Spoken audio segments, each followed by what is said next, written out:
Nari McDiarmid with you, and I'm pleased to introduce Dennis Karp, Executive Chairman with Manuka Resources. And Dennis, we're speaking ahead of Mining News Select in Sydney. What opportunity does Manuka present to investors? The main opportunity that Manuka presents to investors is the fact that we are a near-term gold and silver producer, as well as being an explorer. We have a fully constructed plant. We will be in production in the June quarter before the end of June. And simultaneous, we have two of the most exciting projects. We've got the Mt Boppy gold project, which historically was one of the richest gold mines in New South Wales. It's produced 500,000 ounces of gold between 1895 and 1925 at 15 grams, which is almost half an ounce per ton.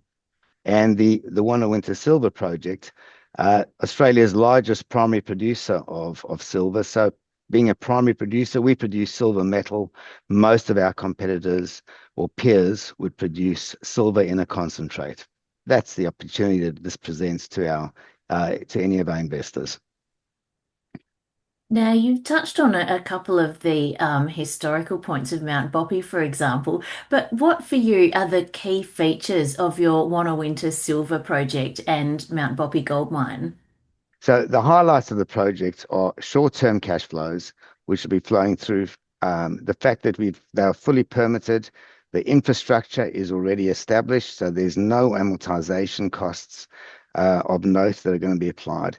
And then very excitingly, this will be the first deep drill project at Mount Boppy. The project's already underway. Currently, Mount Boppy is only down to 200 meters. We've got a program going down to 500 meters. And between now and the end of the June quarter, those results will be available for the market to reflect on. Well, you've mentioned aiming for gold and silver production in the near term and the current drilling program. So I'm imagining those are your focus in the near term, but what else is on the cards that investors should be aware of? So we have a very large tenement package. We've got 1,250 square kilometers of tenements between the silver project, the Wonawinta silver project, and the Mount Boppy gold project. We haven't done justice to those two projects from an exploration perspective. And importantly, throughout the next near term, we'll be generating cash flows that will self-fund our exploration programs. The Cobar Basin is a very deep basin. So our peers, our neighbors, if we start at the top, Polymetals with the Endeavour mine, they're over a kilometer deep. The CSA mine over 2 kilometers deep. Then above us, the Peak Gold Mine owned by Aurelia, 1.2 kilometers deep. Our Wonawinta Silver Project is only down to 60 meters. And as mentioned, the Mount Boppy Gold Project is only down to 200. So they both are really begging for additional exploration. That will make a material difference to the company going forward, coupled with the steady cash flows that I keep referring to.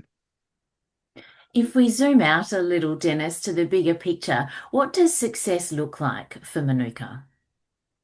Look, we're reasonably ambitious. We'd like to see ourselves transition from a junior resources company into a mid-tier company. And what that depends on is steady cash flows, ongoing steady cash flows. I mean, for a junior to have ambitions of paying dividends down the track, we do have that. We have some debt.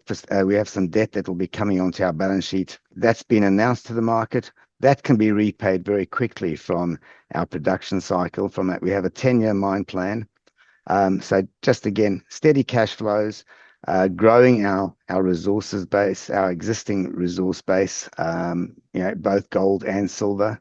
And then also very importantly, we're the only plant in the southwest part of the Cobar Basin. So there's only one production facility down there. That's us. We can see this becoming much more of a stronghold in the years to come. Well, Dennis, some exciting times ahead, as you say. Thank you so much for taking the time to speak today. Thanks very much, Laurie.